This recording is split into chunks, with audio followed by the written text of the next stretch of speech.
ಆತ್ಮೀಯ H16 news ವೀಕ್ಷಕರೇ, ನಾನು ನಿಮ್ಮವ MI ಅಥವಾ ಮಲ್ಲಪ್ಪ ಜೋತೆ ಅವರು. ನಮ್ಮ RSSನ ಹೊಸಬಾಳೆಯವರು ಸರ್ ಕಾರ್ಯವಾಹ ದತ್ತಾತ್ರೇಯ ಹೊಸಬಾಳೆ ಇವರು ವಿವಾದನೋ ಅಥವಾ ಅವ್ರ ಸತ್ಯನೋ ಅಂತ ಹೇಳಿ ಕೊಟ್ಬಿಟ್ಟಿದ್ದಾರೆ. ಸಂವಿಧಾನದ ಪೀಠಿಗೆಯಿಂದ ಸಮಾಜವಾದ ಮತ್ತು ಜಾತ್ಯತೀತ ಪದಗಳನ್ನು ತೆಗೆಯಬೇಕು ಅಲ್ಲಿಲ್ಲ. ಯಾಕಂದರೆ ಇವರು ಹೇಳೋ ಪ್ರಕಾರ ಆರ್ಟಿಕಲ್ 42 ಪ್ರಕಾರ ತುರ್ತು ಪರಿಸ್ಥಿತಿಯಲ್ಲಿ ಇಂದಿರಾ ಗಾಂಧಿಯವರು 2 ಶಬ್ದಗಳನ್ನು ಸೇರಿಸಿ ದೇಶದ ಮೇಲೆ ತುರ್ತು ಸ್ಥಿತಿ ಹೇರಿ ಒಬ್ಬ ಡಿಕ್ಟೇಟರ್ ಆಗಿ ಬೆಳೆದ್ರು. ಕಾಂಗ್ರೆಸ್ ಇದನ್ನು ಹಾಕಿದ್ದಕ್ಕಾಗಿ ತೆಗಿಬೇಕು ಅನ್ನೋದು ಅಂತ ಅಡ್ಡಿ ಇಲ್ಲ, ಭಾಳ ಸಂತೋಷ ವಿಷಯ. ಹೌದು, ಇಂದಿರಾ ಗಾಂಧಿ ಹೇಳಿದ್ದೆಲ್ಲ ಖರೆ ಹಾಕ್ರಿ, ಕಾಂಗ್ರೆಸ್ಸಿಗೆ ಪೂರ್ವ ಅಂತ ಆಗಿರಬೇಕು, ಪಶ್ಚಿಮದ ನಡೀತದೆ ಅನ್ನುವಂಥ ವಾದ ಇಲ್ಲದ ದತ್ತಾತ್ರೇಯ ಹೊಸಬಾಳೆ ಅವರು. ಆದರೆ ಇಲ್ಲೊಂದು ಮಾತನ್ನು ಗಮನಿಸ್ಬೇಕಾಗಿದೆ. ಹೌದು, ತುರ್ತು ಪರಿಸ್ಥಿತಿಯನ್ನು ವಿರೋಧಿಸಿದ್ರಿ, ಎಲ್ಲರೂ ವಿರೋಧಿಸಿದ್ರು, ಜೈಲಿಗೆ ಹೋಗಿ ಬಂದರು, ಇದೆಲ್ಲ ಇತಿಹಾಸ ಈಗಾಗಲೇ.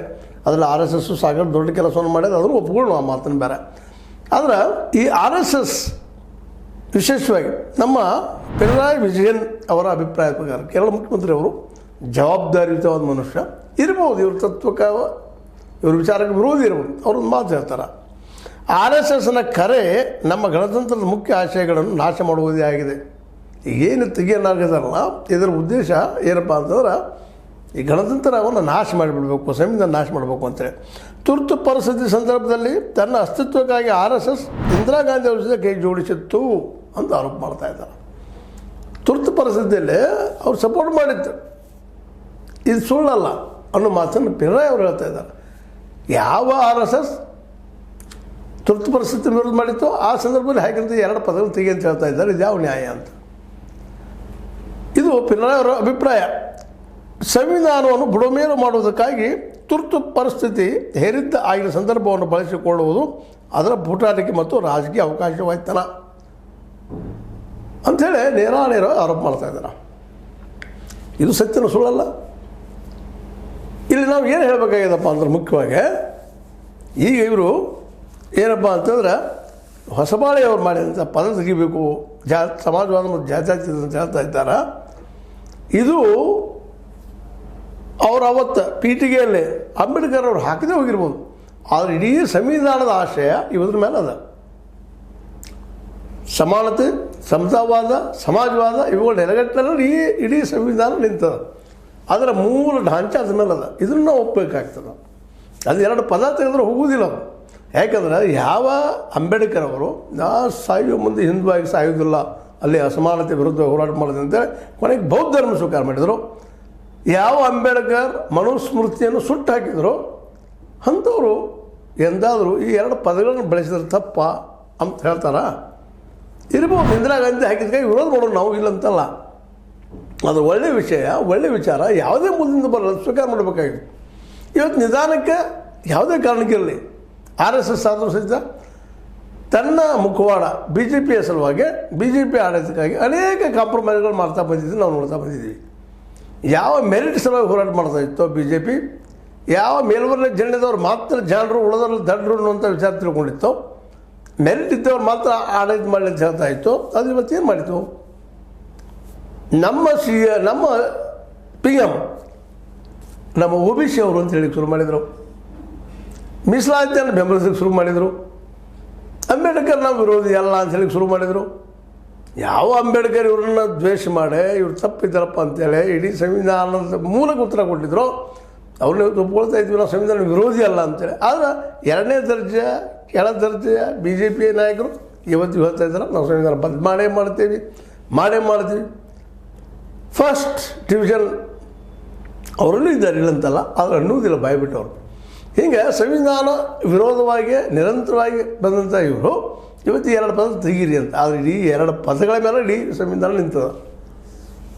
ಸಮಾಜವಾದ, ಸಮತಾವಾದ ನೆಲಗಟ್ಟಿನಲ್ಲ, ಸಮಾನತೆ ನೆಲಗಟ್ಟಿನಲ್ಲ. ಆದರೆ ಸಮತಾವಾದದ ಹಿಂಸೆ ಇರಲಿಲ್ಲ ಅನ್ನೋದು ನಾವು ಗಮನಿಸಬೇಕಾಗಿದೆ.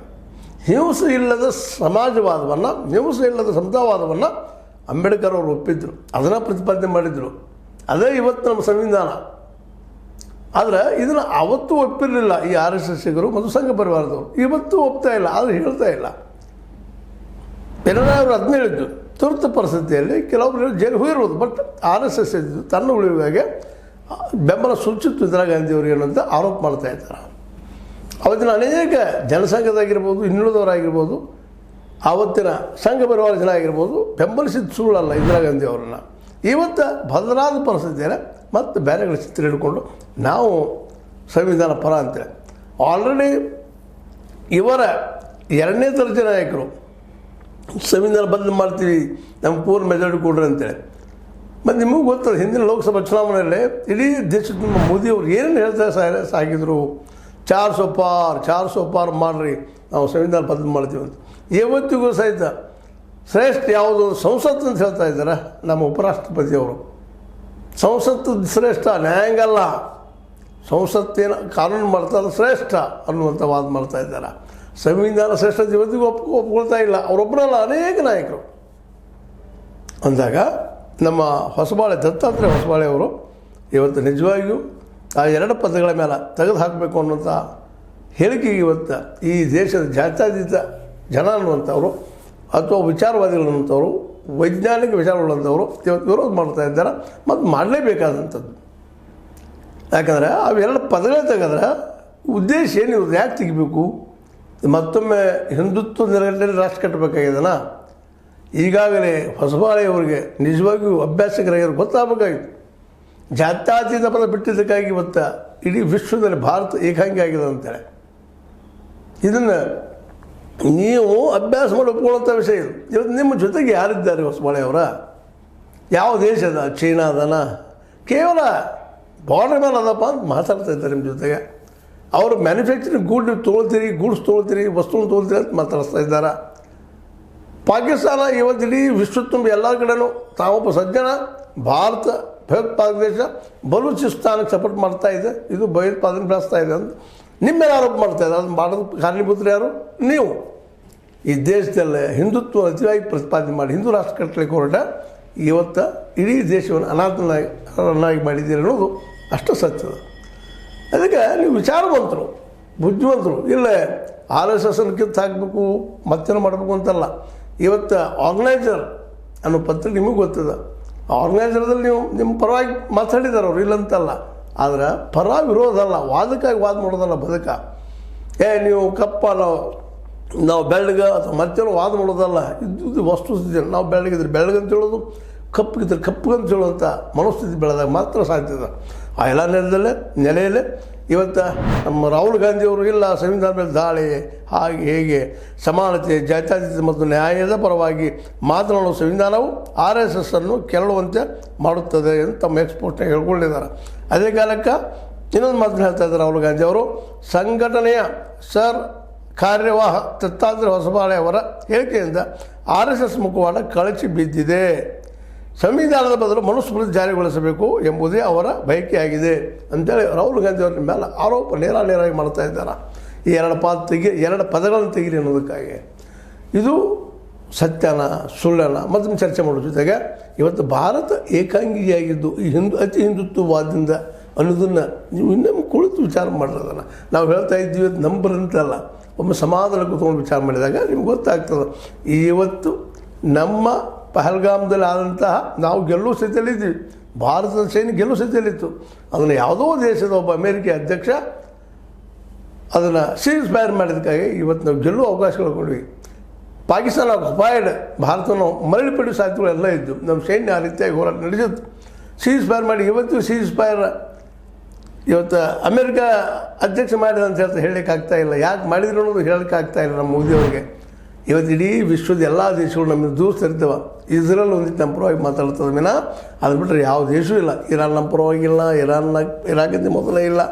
ಪಾಕಿಸ್ತಾನದ ನಮ್ಮ ವಿರೋಧಿ, ಚೈನಾ ನಮ್ಮ ವಿರೋಧಿ, ಮಾಲ್ದೀವ್ಸು ಇವತ್ತು ನಮ್ಮ ಜೊತೆಗಿಲ್ಲ, ಶ್ರೀಲಂಕಾ ನಮ್ಮ ಜೊತೆಗಿಲ್ಲ, ಅದೇ ಕಾಲಕ್ಕೆ ಬಾಂಗ್ಲಾ ನಮ್ಮ ಜೊತೆಗಿಲ್ಲ, ನೇಪಾಳ ನಮ್ಮ ಜೊತೆಗಿಲ್ಲ, ಮಯನ್ಮಾರ್ ನಮ್ಮ ಜೊತೆಗಿಲ್ಲ. ಇನ್ನೇನು ಬೇಕು ರೀ? ಏಷ್ಯಾ ಖಂಡದಲ್ಲಿ ಏಕಾಂಗಿ ಆಗಿದ್ದೀವಿ. ಇನ್ನು ವಿಶ್ವದಲ್ಲಿಯೂ ಸಹ ಯಾರು ನಮ್ಮ ಪರ ಇಡುವಂಥವ್ರು ಇಲ್ಲ. ಕೇವಲ ಇಸ್ರೇಲನ್ನು ಬಿಟ್ಟರೆ ಉಳಿದವರೆಲ್ಲ ನಮ್ಗೆ ವಿರೋಧ ಮಾಡ್ತಾ ಇದ್ದಾರೆ. ಹೀಗಾಗಿ ಇವತ್ತು ಅಮೇರಿಕ ಅಧ್ಯಕ್ಷ ತನಗೆ ಬೇಕಾದಂಗೆ ಒಬ್ಬ ಸಾಮಾನ್ಯ ಪಾಕಿಸ್ತಾನದ ಜನರನ್ನು ಕರೆದ ಕರೆದು ಅವ್ರ ಜೊತೆ ಊಟ ಮಾಡ್ತಾರೆ. ನಮ್ಮ ಮೋದಿಯವ್ರನ್ನ ಎದಕ್ಕೂ ಸಾಥ್ ಮಾಡ್ತಾ ಇಲ್ಲ. ಈಗೇನೋ ಸ್ಟೇಟ್ಮೆಂಟ್ ಕೊಟ್ಟಿದ್ದಾರೆ, ನಿಮಗೆ ಲಾಭ ಮಾಡ್ತೀವಿ ಅಂತ ಸಣ್ಣ ಮಕ್ಕಳಿಗೆ ಲಾಲಿಪಾಪ್ ಕೊಟ್ಟಂಗೆ. ಅದೇನು ಲಾಭ ಮಾಡ್ತಾರೋ ಗೊತ್ತಿಲ್ಲ. ಜುಲೈ 8ರಿಂದ ಮಾಡಿ ಅದನ್ನು ನೋಡ್ತಾ ಇರೋಣ ಅಂತ ಹೇಳ್ತಾ, ಒಟ್ಟಿನಲ್ಲಿ ಹೊಸಬಾಳೆಯವರು ಮಾಡಿದಂಥ ಒಂದು ಏನು ಅಭಿಪ್ರಾಯ ಅಥವಾ ಸಂವಿಧಾನ ಬದಲು ಮಾಡಬೇಕು, ಆ ಪೀಠಿಗೆಯಲ್ಲಿ ಸಮಾಜವಾದ ಜಾತ್ಯತೀತ ತೆಗಿಬೇಕು ಅನ್ನುವಂಥದ್ದು ಇದು ಒಂದು ರೀತಿಯಿಂದ ಇನ್ನೂ RSS ತನ್ನ ಹಳೆಯ ಚಾಲಿಯಿಂದ ಹೊರಗೆ ಬಂದಿಲ್ಲ ತೋರಿಸ್ಕೊಳ್ತಾ ಇದೆ. ಅದೇನೂ ಇರಲಿ, RSS ಮತ್ತೊಮ್ಮೆ ಮರುಚಿಂತನೆ ಮಾಡಲಿ, ಭಾರತವನ್ನು ಏಕಾಂಗಿ ಮಾಡೋದು ಇರಲಿ ಅಂತ ಹೇಳ್ತಾ ನಮ್ಮ ಅನಿಸಿಕೆ ಕೆಲವು ಮಾತುಗಳನ್ನು ಮಾತಾಡಿದ್ದೀನಿ. ನಿಮಗೆ ಲೈಕ್ ಆಗಿರ್ಬೋದು, ಲೈಕ್ ಮಾಡಿ, ಶೇರ್ ಮಾಡಿ, ಕಮೆಂಟ್ ಮಾಡಿರಿ. ಜೊತೆಗೆ ಸಬ್ಸ್ಕ್ರೈಬ್ ಆಗೋದು ನಿಲ್ಲಿಸಬೇಡ್ರಿ. H16 ನ್ಯೂಸ್ ಸತೀಶ್ ತರ ಸತ್ಯ ಕೈಗೊಂಡೆ ವಂದನೆಗಳು.